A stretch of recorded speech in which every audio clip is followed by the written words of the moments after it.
Let's say that every time you vacuum the floor, your parents give you $5. Eventually, you get to the point to where you vacuum the floors willingly, knowing that you're going to get that $5 without anyone having to ask you to or tell you that you're going to receive payment for it. This is an example of the social. Hello, my name is Seth Burrell, and I'll be talking to you about social exchange theory.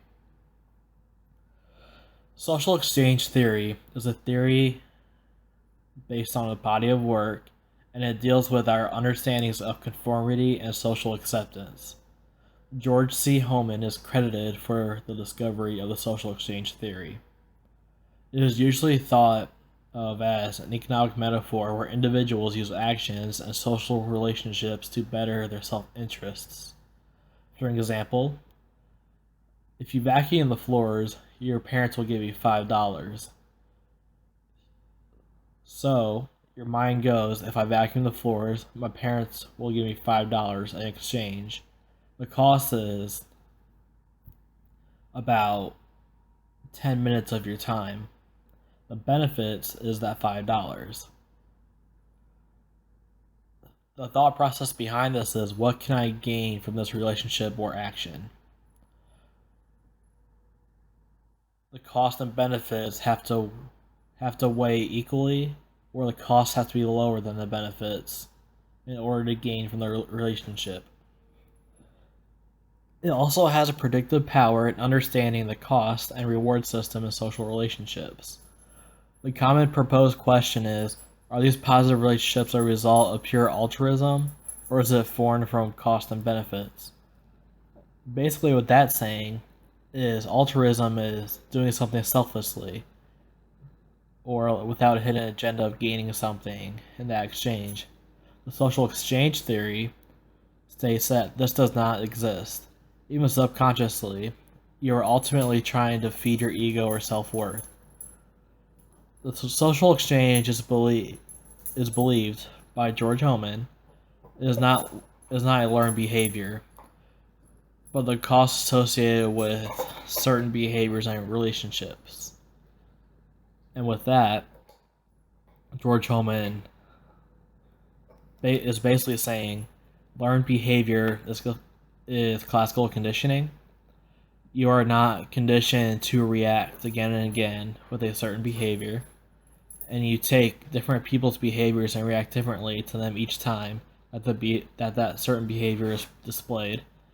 You take each relationship with a new approach, and also you weigh out what you can gain and what you can lose with different relationships. George Hohmann stated that the problem is not often stated merely what a man's values are, what he has learned in the past to find reinforcing, but how much of any one value his behavior is getting him now. And what that basically says is, no matter what has happened in the past with personal relationships to you, you live in the here and now and think of current costs and benefits. Holman's main focus of work was explaining the fundamental process of social exchange behavior from the ground up. Holman believed that individuals had a condition for interacting socially and perform behaviors that will hopefully form positive benefits. An example of this is, you want something from somebody, so you're going to perform a certain way so that they will like, so that you can benefit from that situation. So if you go back to the example I used at the beginning with vacuuming for $5, Holman believed that eventually you'll just vacuum on your own and hope that you will receive that $5 without your parents even asking you to vacuum in the first place, or say they're going to reward you with it. According to Richard M. Emerson, in the Annual Review of Sociology, the second volume published in 1976, both pigeons and people might be considered rational in a less cerebral sense, meaning only that they tend to act so as to maximize reward and minimize cost over time or in the long run. Here also, the operant-based approach of Hohmann's differs markedly from the economic or decision theory approach.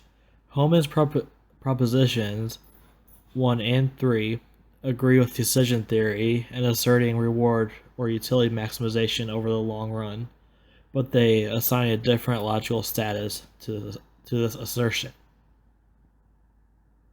So, with that, basically what this says is eventually, if you keep getting rewarded for this certain action, eventually you doing this action, you're going to feel a more self-worth for doing this action, so you're going to expect a higher gain from the cost of your labor or your time. So hence the fact that people get a raise at their job, even though it's the same thing they've been doing for 10 years or so. And the action is still not going to change, but they are getting compensated more for it.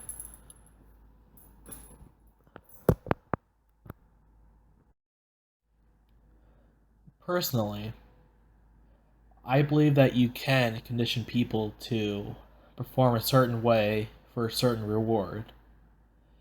We have seen this example throughout history in many ways.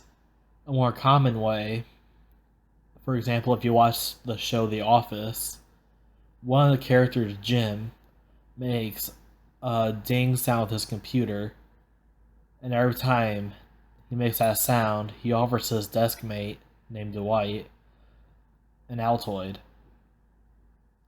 He does this for a few days, and every time the computer dings, Jim offers Dwight an Altoid.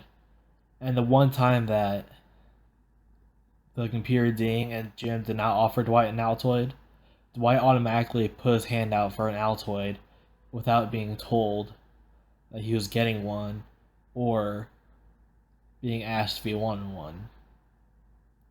I feel like this is an example of the social exchange theory in a sense that